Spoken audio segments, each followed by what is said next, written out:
Hey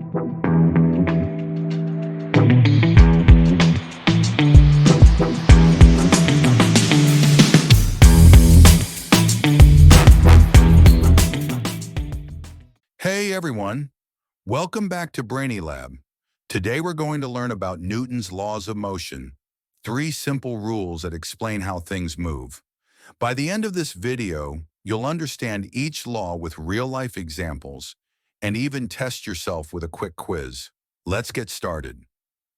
What are Newton's laws? Newton's laws of motion were introduced by Sir Isaac Newton, and they help us understand how objects move or stay still. There are three laws, and we'll go through them one by one. We will start with Newton's first law of motion.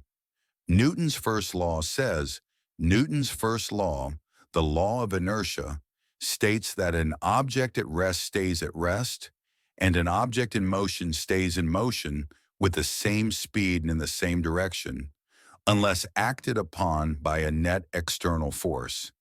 It explains why things resist changes in motion, such as a book staying put or a rolling ball slowing down due to friction, and is demonstrated by everyday examples, including seat belts preventing forward motion in a sudden stop and the difficulty of moving heavy objects.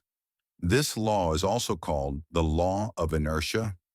Inertia means the tendency of an object to resist changes in its motion. It is directly proportional to mass, meaning the bigger the mass, the more the inertia. Here are more examples. Imagine a book lying on a table. It won't move unless you push it. Now think about a moving car.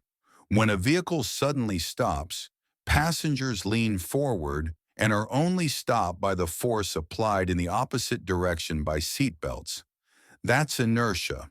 Their bodies want to keep moving. Now we move on to Newton's second law of motion. Newton's second law states that an object's acceleration is directly proportional to the net force applied to it and inversely proportional to its mass, described by the equation F equals ma, force equals mass times acceleration. This means more force causes more acceleration, while more mass causes less acceleration, with acceleration occurring in the direction of the net force.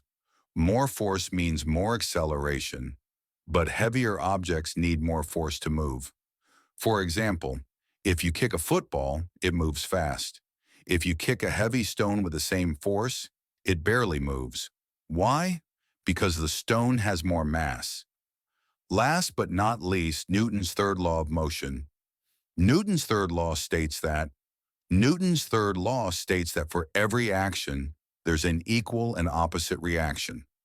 Forces always occur in interacting pairs, equal in magnitude but opposite in direction, acting on different objects. For example, a rocket pushing gas down, the gas pushing the rocket up. Other examples are, whenever you apply a force, the object you push back applies a force on you. When you jump, you push the ground downward, and the ground pushes you upward. Another example is a rocket. Hot gases go down, and the rocket moves up. Let's quickly recap. 1. First law, objects resist change in motion, inertia. 2. Second law, force equals mass times acceleration. 3. Third law, every action has an equal and opposite reaction.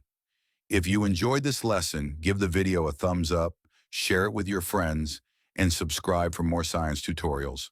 Thanks for watching, and see you next time.